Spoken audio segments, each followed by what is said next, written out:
Jóvenes, buenos días. Es un gusto nuevamente estar con ustedes acá en nuestras clases virtuales.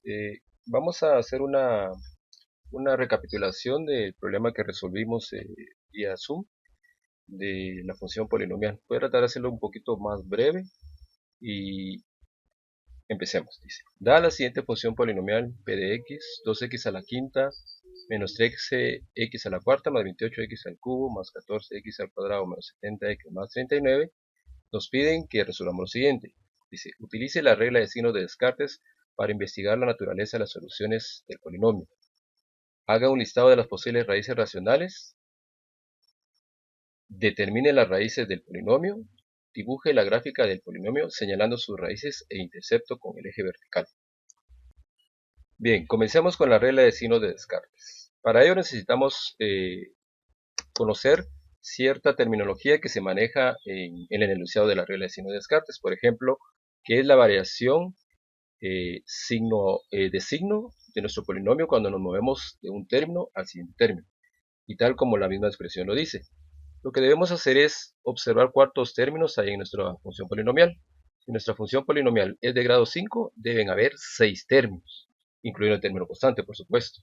Entonces, la variación de signo al pasar de un término al otro es analizar cada uno de los términos, ver qué signo tiene y ver si cuando paso al siguiente término hay un cambio de signo. Por ejemplo, vean aquí en esta parte tenemos que 2x a la quinta tiene un signo positivo el término. Cuando paso al siguiente término, que es 13x a la cuarta, hay una variación de signo. Lo mismo sucede cuando paso de 13x a la cuarta a 28x al cubo. Hay una nueva variación de signo. Entonces, esto es precisamente lo que nosotros tenemos que observar. ¿Cuáles son las variaciones de signo que hay en nuestro polinomio cuando pasamos de un término al siguiente término? Bueno, entonces aquí viene la primera parte, el enunciado de la regla de signos de Descartes. Las posibilidades de raíces positivas que pueden haber en nuestro polinomio. Y la regla dice lo siguiente. Dice, la cantidad de posibles raíces positivas que tenga nuestro polinomio va a ser igual al número de variaciones de signo término a término que existan en nuestra función polinomial. Por ejemplo, aquí nosotros hemos cuantificado que hay 4 variaciones de signo término a término. Por lo tanto, habría un máximo de raíces positivas de 4. Pero también tiene otra alternativa más. Dice, o bien este número máximo de variaciones de signo menos un entero par consecutivo. Cuando se refiere a un entero par consecutivo se refiere al número que seguiría hacia abajo de nuestro número máximo. En este caso tendríamos 4, como es un número par, se vuelve a incluir el mismo. Y el número par que seguiría sería 2. Entonces tendríamos las siguientes combinaciones. 4 menos 2, que nos daría otra alternativa de 2 raíces positivas, y 4 menos 4, que nos diría no hay raíces positivas. Entonces nuestras posibilidades son 4, 2 y 0. Eso es lo que nos dice la primera parte de la regla de signos de Descartes, que tenemos una posibilidad de que hayan 4 raíces positivas, 2 raíces positivas o ninguna raíz positiva. Muy bien, ahora veamos cuál sería el caso en el que las variaciones de signo son para buscar raíces negativas. Aquí tengo que hacer una aclaración muy importante. En el polinomio que teníamos anteriormente, nuestro polinomio original, hemos sustituido la x positiva por la x negativa.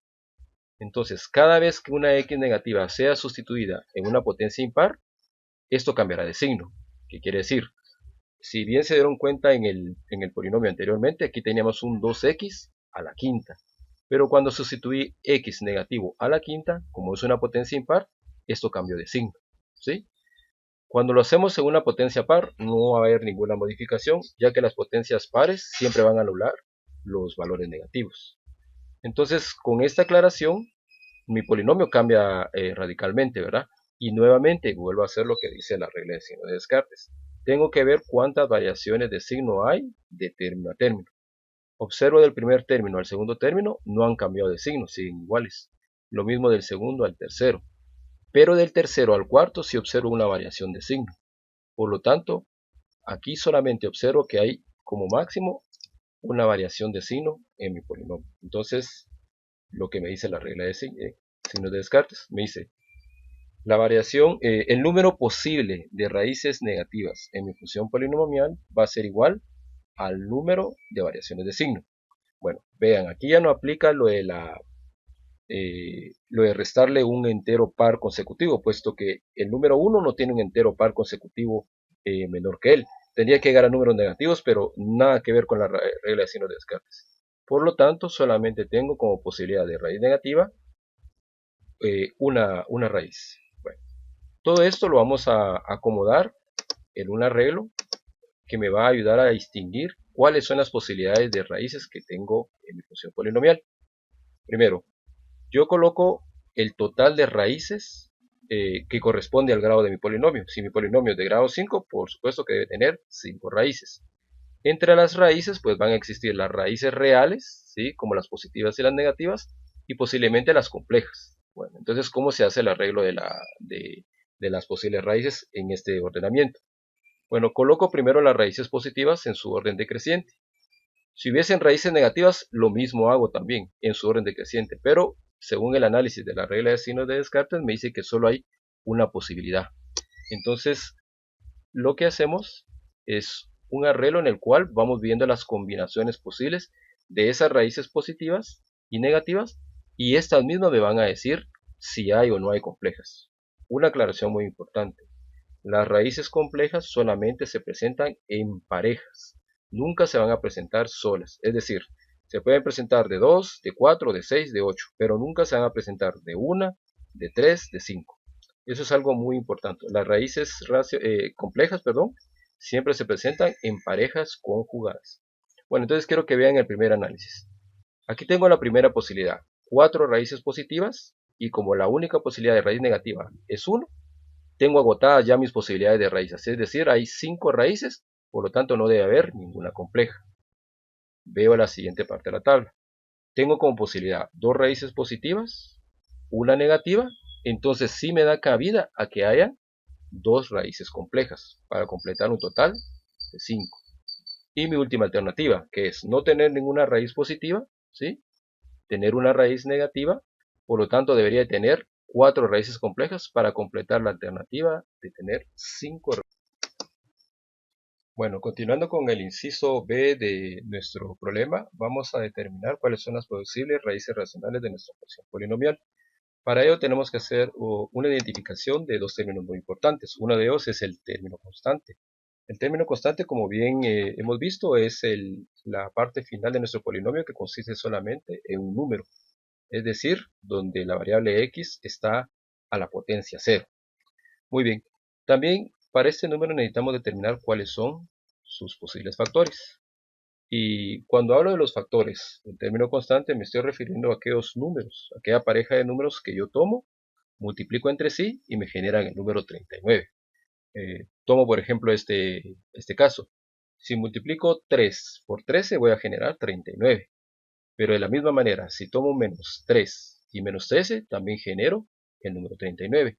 Eso quiere decir que todos los números que voy a considerar como factores de 39 van a ser siempre números positivos y negativos. De la misma manera, 39 se puede generar como menos 39 por menos 1, lo mismo que 1 por 39. Entonces está incluido como un factor del número 39.